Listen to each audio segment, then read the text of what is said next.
وسلام على عباده الذين اصطفى أما بعد فأعوذ بالله من الشيطان الرجيم بسم الله الرحمن الرحيم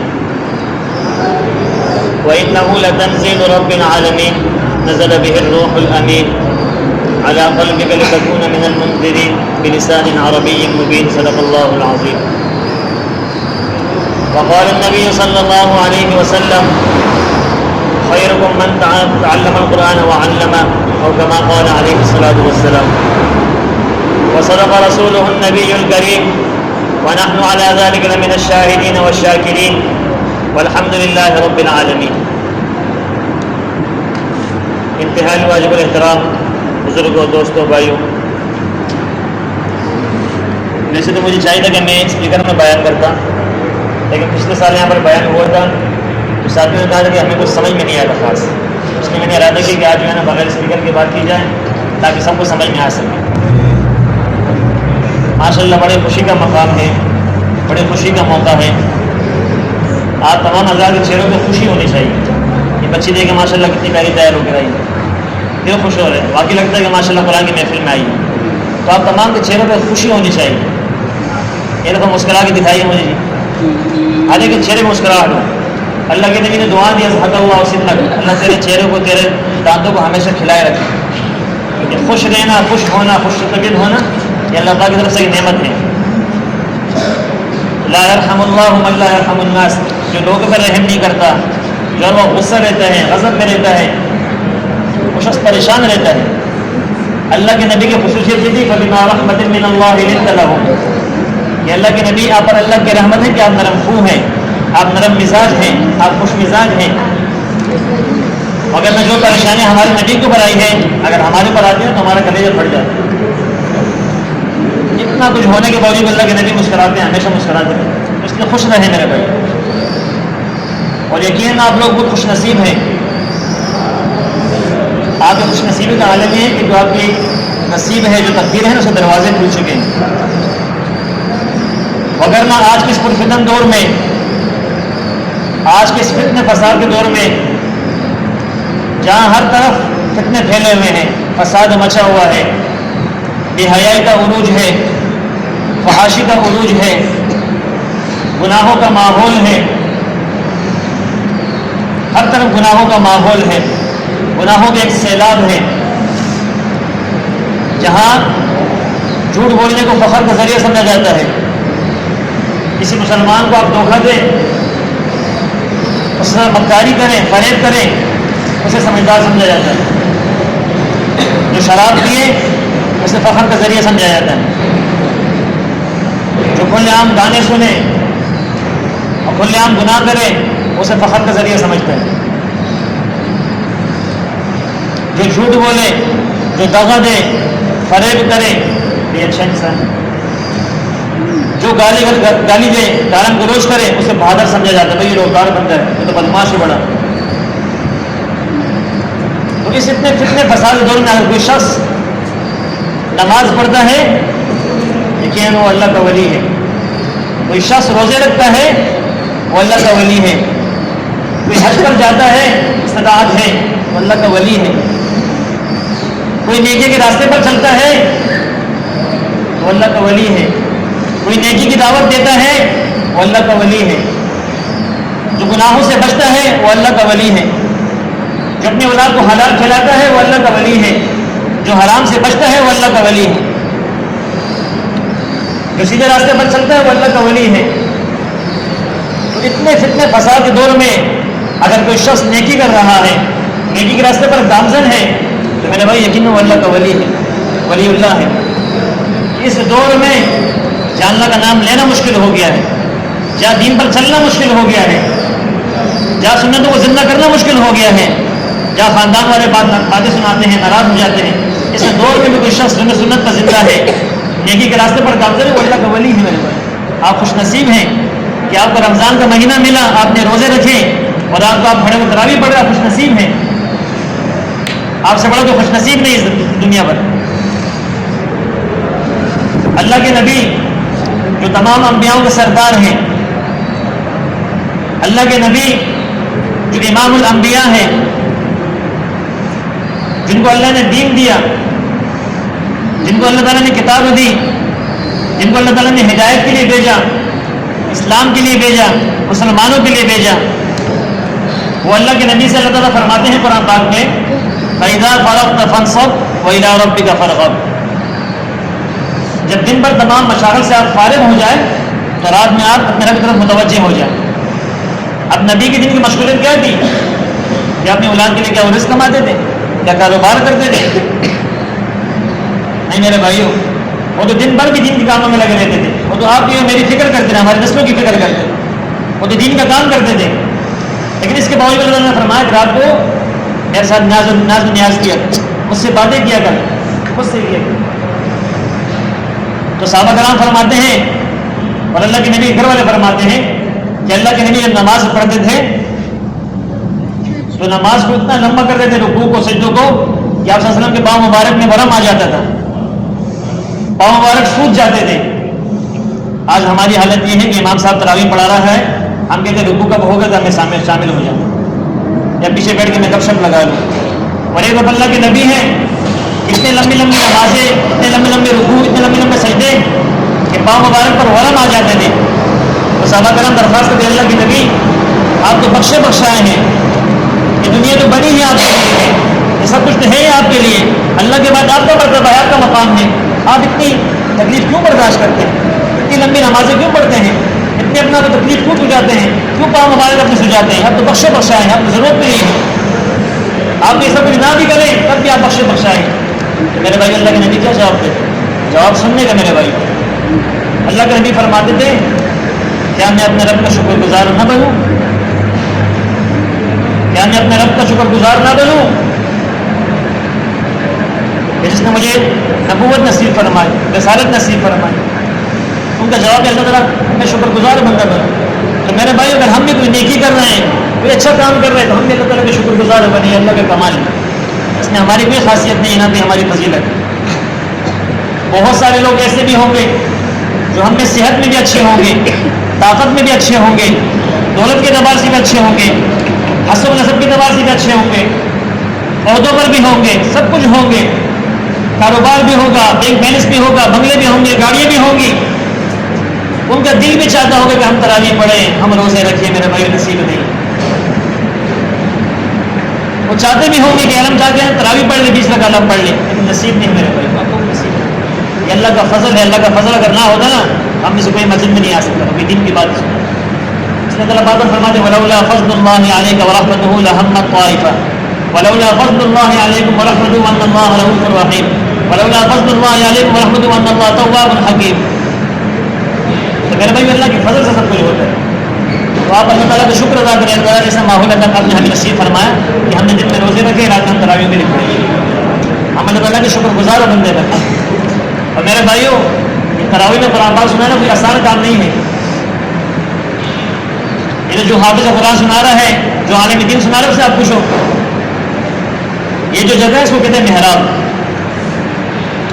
عربی میں حرب کہتے ہیں جنگ کی جگہ کو، یہ محراب یعنی جنگ کی جگہ۔ آپ حیران ہو جائیں یہاں پہ کون سی جنگ ہو رہی ہے، نہ کوئی تلوار ہے، نہ کوئی بندوق ہے، نہ کوئی اسلحہ ہے، یہاں کون سی جنگ ہے؟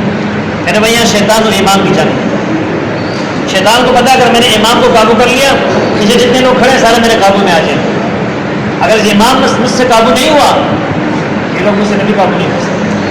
اس لیے آپ نے لوگ حافظ قرآن میں غلطی بھی آ جاتی ہے کہ میرا رکعت بھول جاتا ہے، کہ جلدی پڑھ لیتے ہیں، شیطان کے ساتھ جنگ چل رہی ہے، اور ہم بڑی آسان سے کہتے ہیں اس کی اتنی غلطیاں آ گئی، اس نے ایسے کیا، اس نے ایسے کیا، اس نے رکعت چھوڑ دی، بھول گیا، اس کی آواز نہیں، اس کا لہجہ نہیں، ایسا پڑھتا ہے، پھر جو کر رہا ہے اس سے آپ پوچھو، بڑا مشکل کام ہے میرے بھائی۔ اور جتنے بھی انبیاء گزرے ہیں، دو انبیاء ایسے ہیں کہ جن کے بارے میں قرآن پاک میں آتا ہے کہ ان کی اولاد نہیں تھی، انہوں نے بڑھاپے میں اللہ تعالیٰ سے اولاد مانگی، تب مانگی جب اولاد کا کوئی ذریعہ ہی نہیں تھا۔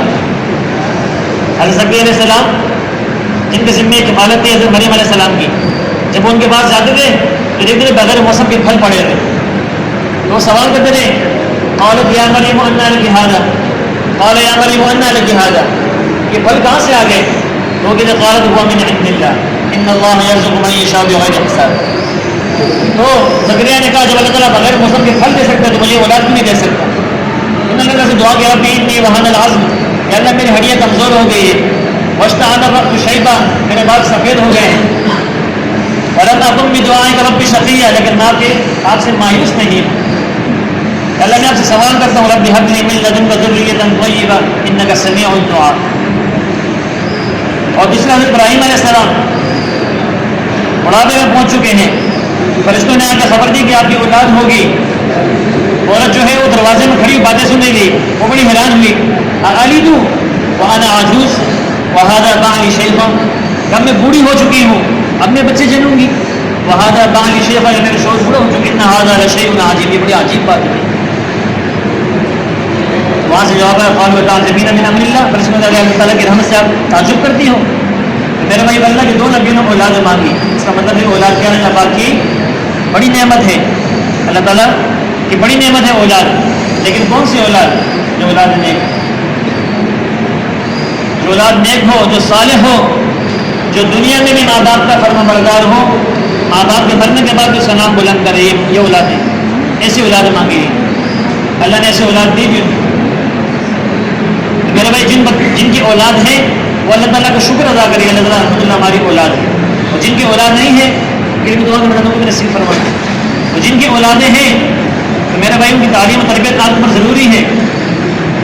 آپ کی اولاد یا تو معاشرے کے لیے رہنمائی کا ذریعہ بنے گی یا اصلاح کا ذریعہ بنے گی، یا آپ کی اولاد جو ہے نا معاشرے کے لیے ناشور بنے گی۔ اب یہ آپ کے اوپر ہے کہ اپنے اولاد کو آپ کیا بنانا چاہتے ہیں، یا آپ اپنے بچوں کو حافظ قرآن بنا دیں، دین کا داعی بنا دیں، دین کا مجاہد بنا دیں، دین کا مبلغ بنا دیں، دین سے محبت کرنے والا بنا دیں، دین کو اڑنا بچھونے والا بنا دیں، یا اپنے اولاد کو جو ہے نا گناہوں کے راستے پر چلے۔ اس لیے میرے بھائیوں ہمیشہ اللہ تعالیٰ سے دعا کرنے تعالیٰ ہمیں نیک و صالح اولاد نصیب کرے، جو ہمارے لیے ایک نامی کا ذریعہ بنے، جو حافظ قرآن بنے، دین کا داعی بنے، دین کا مجاہد بنے، دین کا مبلغ۔ اس لیے میرے بھائی جب اولاد اللہ نے نصیب کر دی، اگر آپ یہ نیت کر لیں، دعا کر لیں کہ اللہ میرے جو بچے ہیں تو میں حافظ قرآن ضرور بناؤں، دین کا عالم ضرور بناؤں۔ دنیا نصیب سے ملتی ہے۔ عمر بن عبدالعزیز رحمۃ اللہ علیہ امیر المؤمنین تھے، ان سے بھی کسی نے کہا کہ آپ تو امیر المؤمنین ہو، اپنی اولاد کے لیے مال جمع کر دو تو آپ کے مرنے کے بعد تو کام آئے گی۔ تو امیر المؤمنین نے فرمایا کہ اگر میں نے ان کے لیے مال جمع کیا تو کل میں دنیا سے چلے گیا اور یہ بدکار فاسق ہوئے تو یہ میرے لیے عذاب کا ذریعہ بنے، اور اگر یہ نیک و صالح ہوئے تو اللہ تعالیٰ نے ان کے نصیب کر دے۔ پھر ایک دور ایسا بھی آیا کہ امیر المؤمنین کے بیٹے 100 اونٹ وقت میں حلال کرتے ہیں اللہ کے راستے میں، اللہ نے اتنا مال میری اولاد دیا۔ اس لیے میرے بھائیوں آپ سے درخواست یہ ہے کہ رمضان کا مہینہ ہے کہ جو علماء ہیں، ہمارے حافظ کرام ہیں، ان کی ہم خوب عزت کریں۔ آج بھی ہمارے معاشرے میں طبقہ ایسا ہے جو حافظ قرآن کو، دین والوں کو، دینداروں کو، عالموں کو بڑی حقیر نگاہ سے دیکھتا ہے، انہیں فقیر سمجھتا ہے، انہیں غریب سمجھتا ہے، انہیں معاشرے کا بوجھ سمجھتا ہے، زمین کے اوپر بوجھ سمجھتا ہے، معیشت کے اوپر بوجھ سمجھتا ہے، وہ کہتے ہیں بس یہ حروف نے حروف کٹائے ہوئے ہیں، اسے کچھ فائدہ نہیں اس کا۔ ایسے بھی طبقہ آج موجود ہے۔ اس طبقے سے میں یہ کہنا چاہتا ہوں کہ دنیا جو ہے دار العمل ہے، دار الحساب نہیں ہے۔ لنا اعمالنا ولکم اعمالکم، تمہارے لیے تمہارے عمل ہے، ہمارے لیے ہمارا عمل ہے۔